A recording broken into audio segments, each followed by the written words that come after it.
a minha amiga Maria Malaquias, que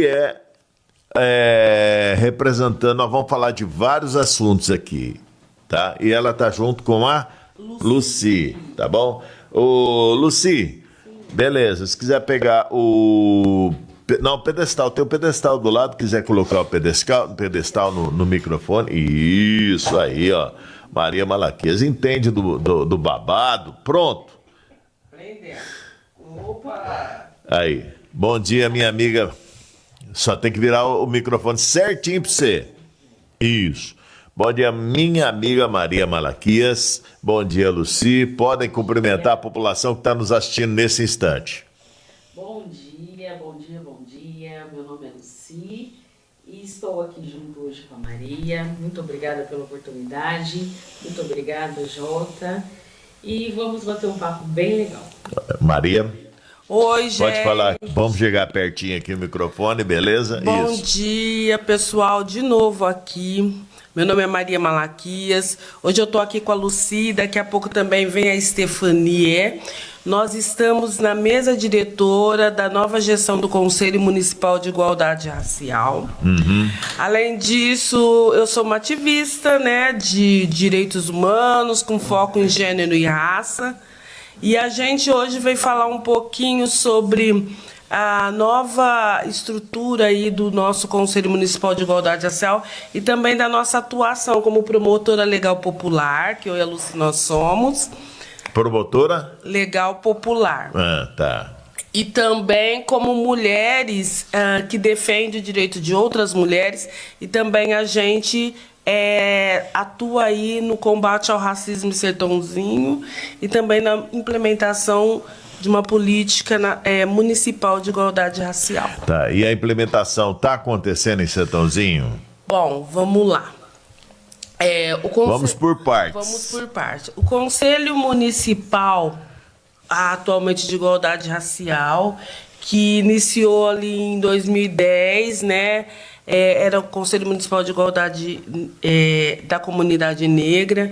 Atualmente, nós estamos em 2026, né? Nós estamos numa nova gestão, onde o Ed Lucena, que não pôde estar presente, é o nosso presidente. Eu sou a vice-presidente. A Lucy é a primeira secretária, Stefania a segunda secretária e o Ed Nascimento, teu amigo, ele é o nosso tesoureiro. Ele é nosso tesoureiro. Muito amigo. E o que acontece? Nós, o conselho estava desativado, né, até 2018. Em 2026, em outubro, nós retomamos. Ele estava desativado. Não, 2026, outubro? Não, desculpa. Ele estava... É TDAH.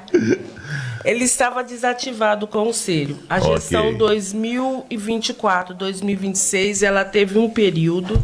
E aí, de repente, o conselho esvaziou, ele ficou desativado.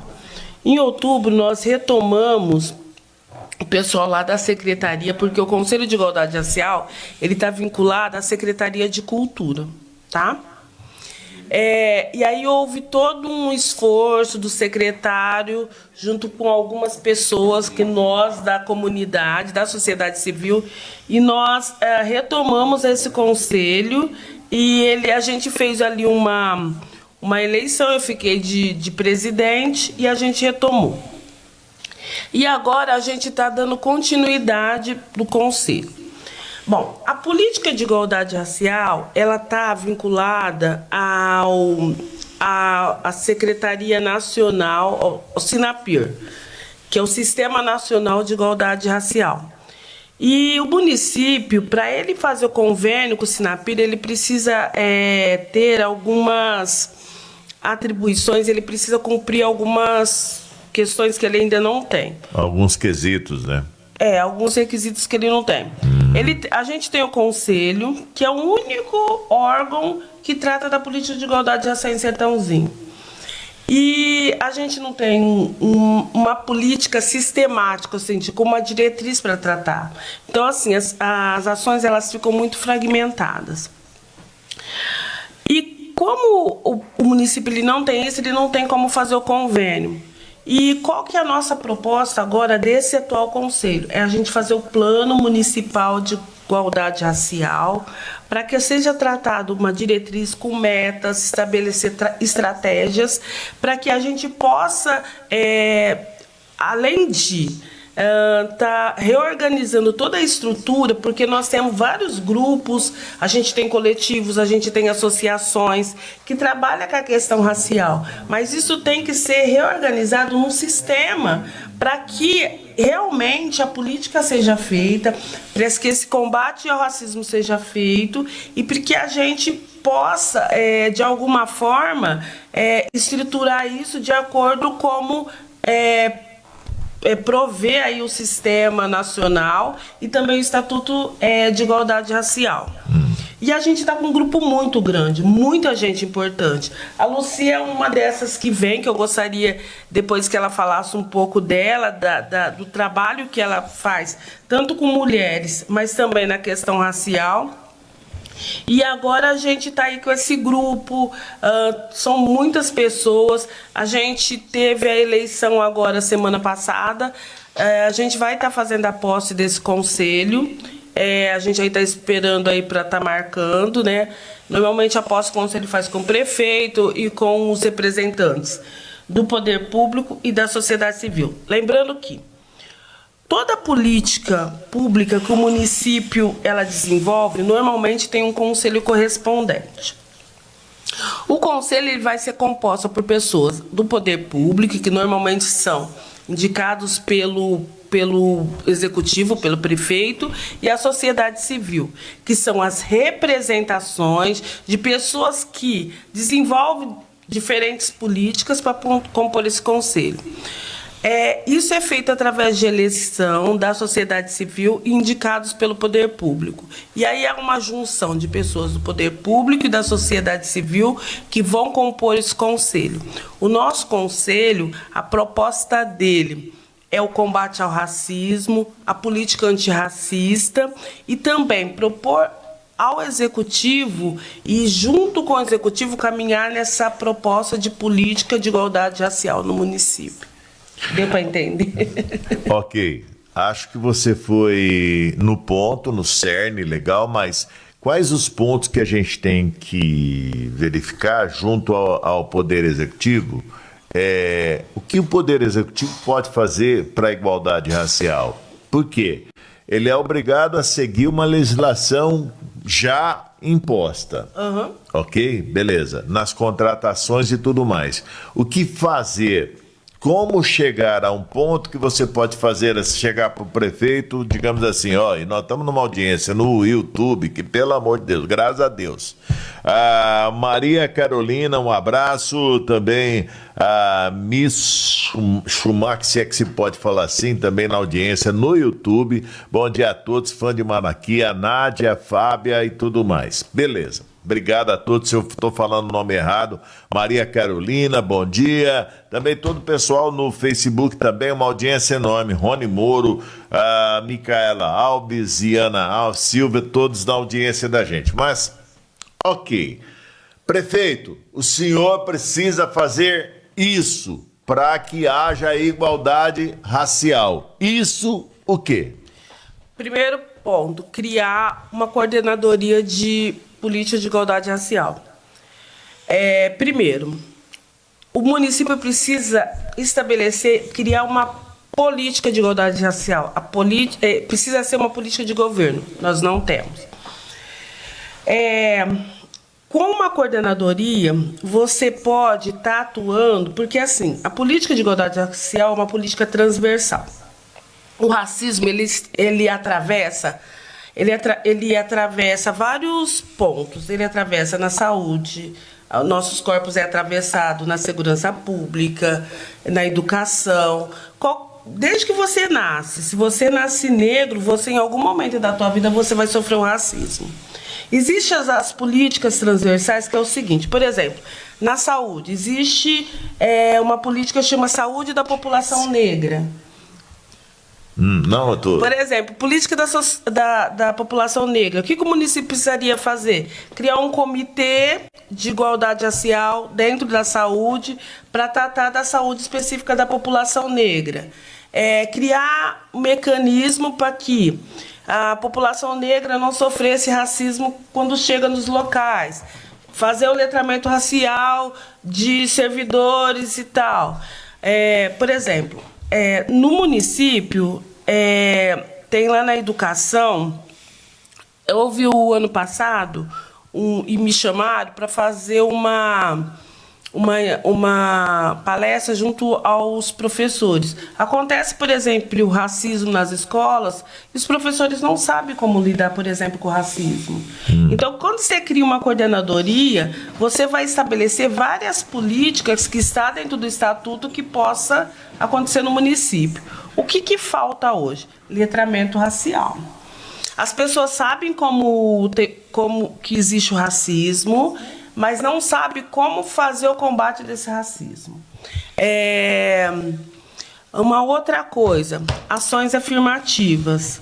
Como que você faz a questão das ações afirmativas? Você tinha colocado lá, Maria, um dos assuntos, você colocou feminicídio e impacto interseccional. A gente estava falando... Isso porque você fez uma... Só para que o povo que está nos assistindo possa entender. Houve um feminicídio semana passada que marcou terrivelmente Sertãozinho. Uma mulher tomou 38 facadas. Não é possível uma situação dessa. E você fez um texto muito importante falando sobre esse assunto. É sobre isso. Tudo bem. Então eu vou te falar agora por que é importante aquilo que você colocou. A gente sabe que o número de feminicídios no estado de São Paulo, de janeiro a abril, foram 107. Se você pega... No estado? No estado de São Paulo. Se você pega o número de feminicídios, 60% desses feminicídios são mulheres negras. São mulheres negras ou mulheres trans. Tá. O que acontece quando a gente fala da intersecção? São as vulnerabilidades que alguns grupos eles sofrem e que têm violências sobrepostas. Por exemplo, hoje o número de feminicídios em mulheres negras, periféricas e trans é um número muito maior do que em mulheres não negras. Eu não gosto muito de usar a palavra... Eu gosto de usar a palavra negros, pardos e não negros. Por quê? Senão a gente fica fazendo algumas classificações e fica aquela discussão, mas branco é isso, branco é aquilo. Então a gente usa a estatística de pessoas negras, que é o grupo de pessoas pardas e negras e não negras, tá? Então por isso que a questão do combate ao racismo ela é tão importante, porque além das mulheres já sofrer com racismo, elas sofrem também com o sexismo. Então as mulheres negras são as que mais morrem, tá? Então, por isso, essa intersecção é que as violências elas estão sobrepostas em alguns corpos. Além da mulher ela já sofrer com o racismo, ela sofre com o machismo e elas acabam sendo elas que mais morrem. Seria isso. Do ponto de vista da sociedade e também seu, quando você sofreu um racismo, se é que você pode contar algum caso aqui? É o seguinte, uma criança que ela nasce preta, muitas vezes ela vai sentir o racismo, ela vai sentir que ela é colocada de uma forma diferente, não por ela. É quando o outro olha ela e a trata com discriminação. Eu tenho e aí depois eu queria que a Lucy também falasse. A Lucy está à vontade aqui, tá, viu, bom? Lucy? Fica à vontade para interpor a sua ideia. Um ponto assim que é muito importante, que por isso que eu sempre avalio que o primeiro passo para você tratar a questão é sempre através da educação. O primeiro olhar que eu tive com relação à minha negritude foi na escola, né? Quando eu senti o tratamento diferenciado. Mas assim, o ponto crucial, e que foi quando depois eu desenvolvi uma síndrome do pânico e uma depressão, foi na 6ª série que eu tive uma professora que ela passou uma aula inteira dizendo quanto eu era uma pessoa inadequada, quanto que eu era feia, o quanto que eu era uma mulher, uma menina que não era igual às outras, e que passado 2 meses depois desse fato, eu desenvolvi uma síndrome do pânico, um problema psicológico que me acompanha até hoje.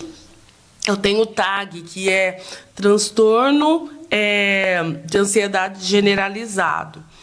E o racismo, ele foi um fato na minha vida que desencadeou várias doenças, inclusive a doença mental, que no caso aí é o transtorno. A gente sente que você, ao falar disso, você se modifica.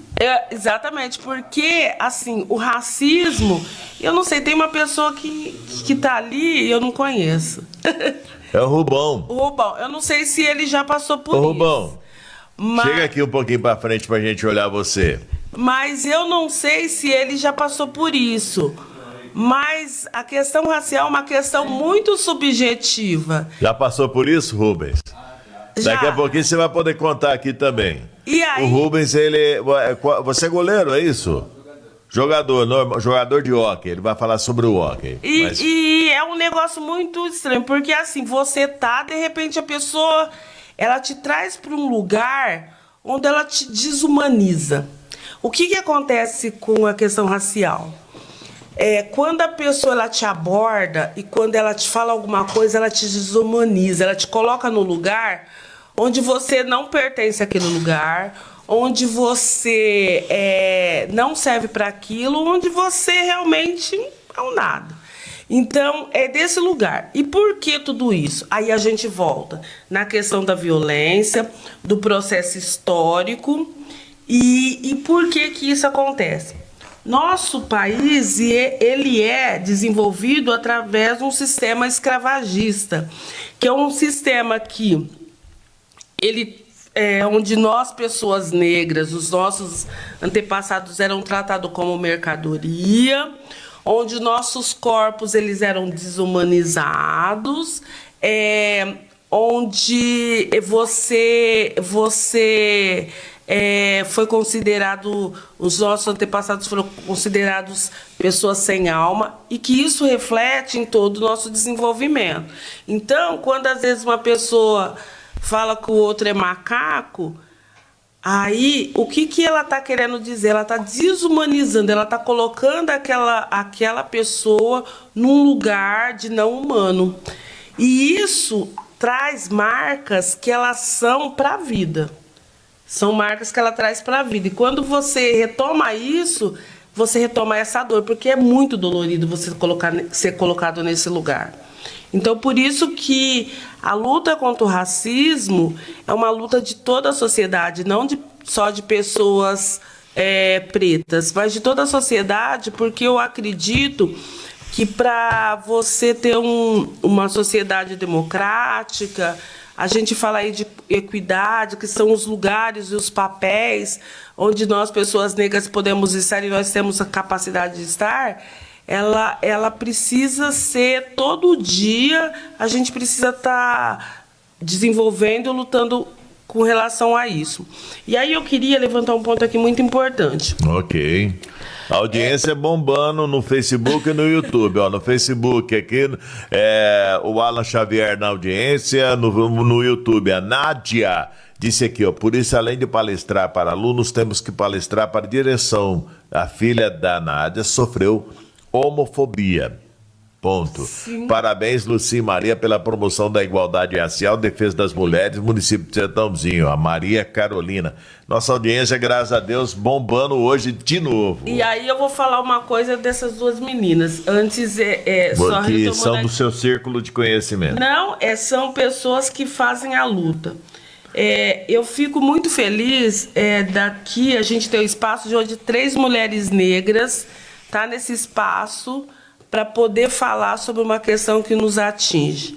Mas a gente é capaz de falar sobre muitas outras coisas. Ok. Então, é necessário que tenha mulheres e mulheres negras em todos os espaços. A Maria Carolina e a Nádia, elas fazem parte do Conselho Municipal do Direito à Mulher. E aí, depois eu queria até propor aqui, futuramente, da gente fazer um podcast, uma mesa redonda, com várias vozes, com várias mulheres.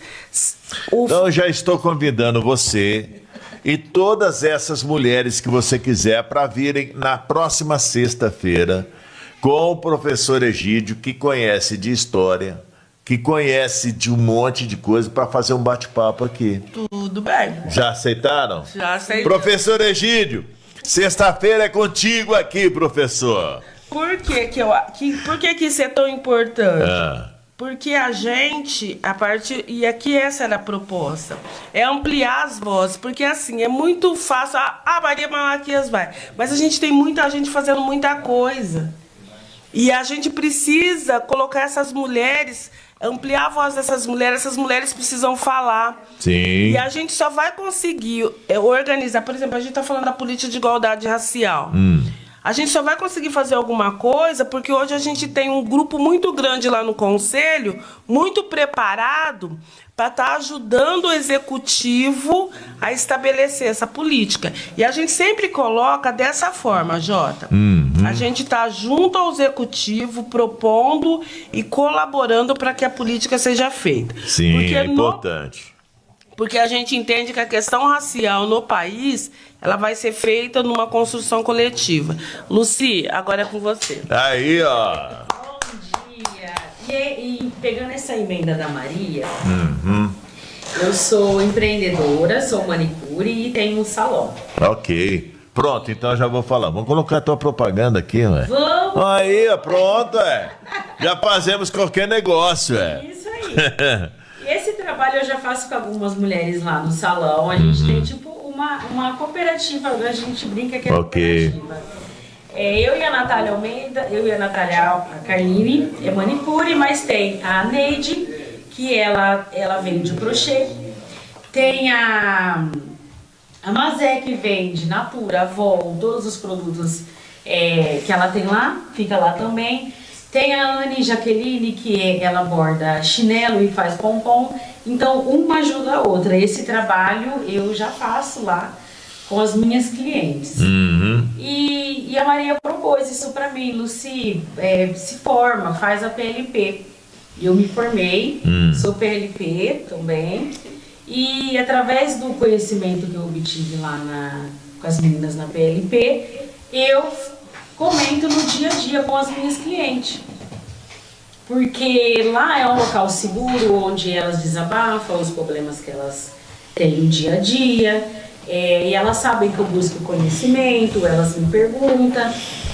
E através desse trabalho que eu já faço lá, eu decidi fazer parte também do conselho. Entrei na outra gestão e agora eu participo como primeira secretária e estou aprendendo.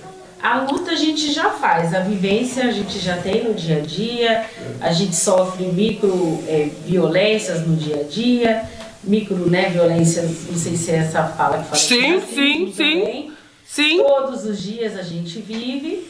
E eu tenho uma filha, ela tem 11 anos e ela é negra, ela já se sente pertencente da raça negra. Ela é parda, mas ela tem bastante características de negra, o cabelo.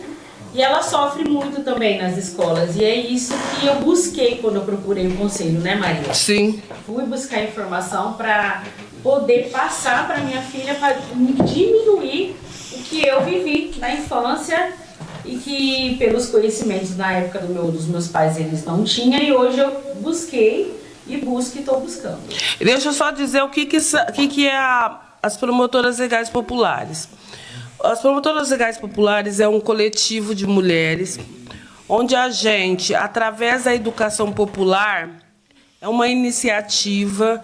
A gente vai estar vendo aí para estar formando uma nova turma.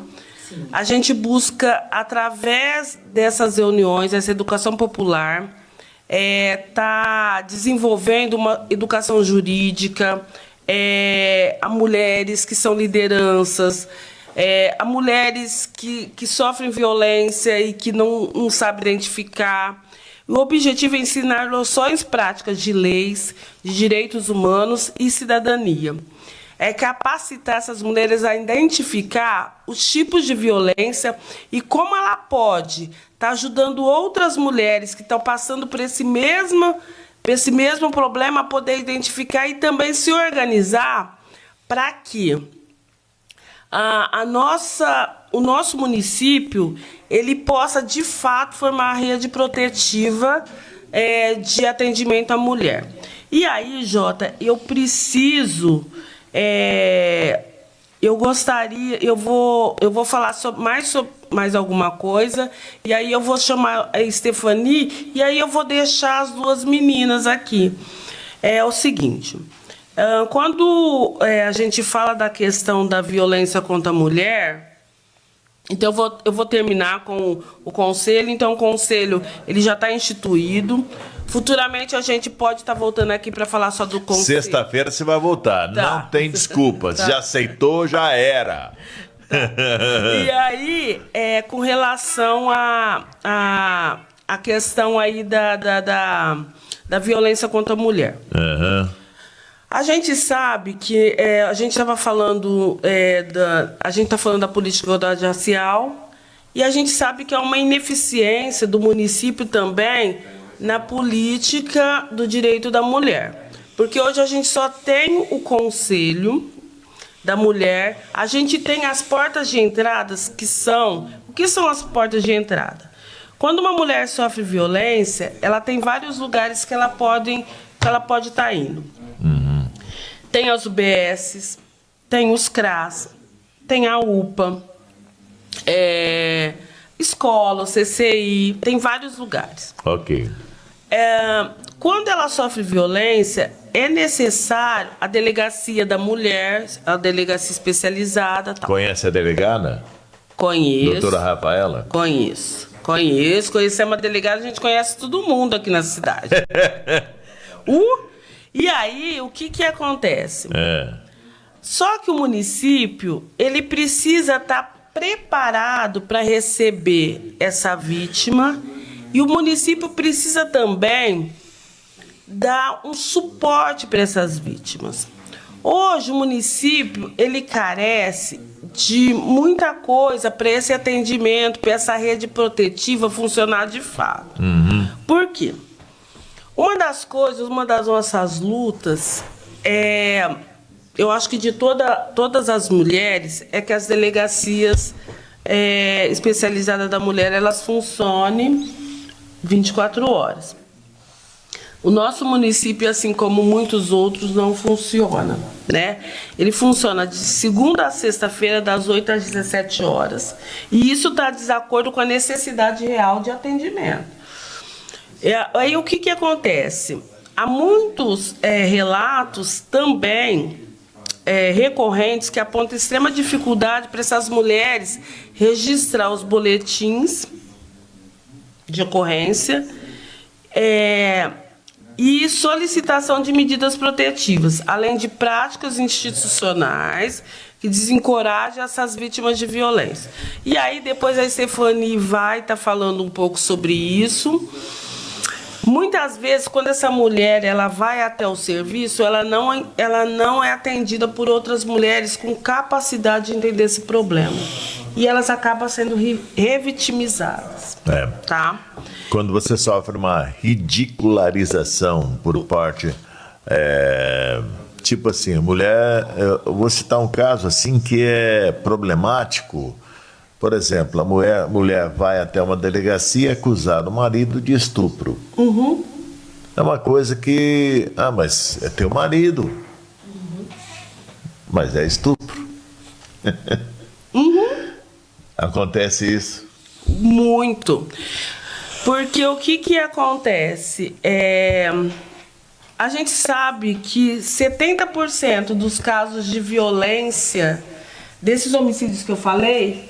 70% são cometidos por companheiro ou ex-companheiro. Então, essa mulher ela não sofre só violência física, com certeza ela sofre violência sexual e tal. Quando essa mulher vai relatar, a primeira coisa que acontece é a dúvida sobre aquilo que ela está falando. Então, essa mulher está sendo revitimizada. Também isso é uma violência. E isso acontece muito aqui.